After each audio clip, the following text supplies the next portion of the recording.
AEO India पोर्टलवरील EMI scheme रजिस्ट्रेशनच्या ट्युटोरियलमध्ये तुमचे स्वागत आहे। या व्हिडिओमध्ये आम्ही तुम्हाला EMI ॲप्लिकेशन भरायच्या आधी आवश्यक असलेल्या EMI रजिस्ट्रेशन पूर्ण करण्यासाठी सोपी प्रक्रिया टप्प्याटप्प्याने समजावून सांगू।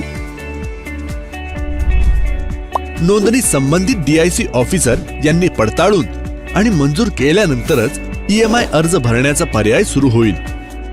नोंदणी प्रक्रिया सुरू करण्यापूर्वी कृपया खालील गोष्टींची खात्री करा। तुमचा 10 डिजिट इम्पोर्टर एक्सपोर्टर कोड तयार ठेवा। तुमचा IEC प्रमाणपत्र डाउनलोड करा आणि DGFT पोर्टलवरून व्ह्यू IEC प्रोफाइल पृष्ठाचा स्क्रीनशॉट घ्या। एक एकत्रित PDF फाईल तयार करा ज्यामध्ये समाविष्ट आहे IEC सर्टिफिकेट आणि DGFT व्ह्यू IEC प्रोफाइल पेजचा स्क्रीनशॉट। कृपया हे सुनिश्चित करा की DGFT प्रोफाइल मध्ये दाखवलेला ईमेल ID आणि मोबाईल नंबर हे EMI रजिस्ट्रेशन फॉर्म मध्ये तुम्ही भरलेल्या तपशिलांशी मॅच होतात। तुमच्या ब्राउझर मध्ये AEO इंडिया पोर्टल उघडा। aeoindia.gov.in होम पेजवर रजिस्ट्रेशन लिंकवर क्लिक करा। रजिस्ट्रेशन फॉर्म एका पॉपअप विंडोमध्ये उघडेल। रजिस्टर फॉर ड्रॉपडाऊन मेनू मध्ये EMI निवडा। एकदा EMI निवडल्यावर DIC झोन सिस्टीम द्वारे ऑटोमॅटिकली भरले जाईल। पुढे आपल्या IEC आणि DGFT प्रोफाइल मध्ये जसे तपशील आहे तसेच आवश्यक माहिती अचूकपणे भरा। पुढील गोष्टी प्रदान कराव्यात: entity name, IEC number, mobile number, email ID। कृपया खात्री करा की मोबाईल नंबर आणि ईमेल ID हे DGFT IEC प्रोफाइल मधील तपशिलांशी मॅच होतात।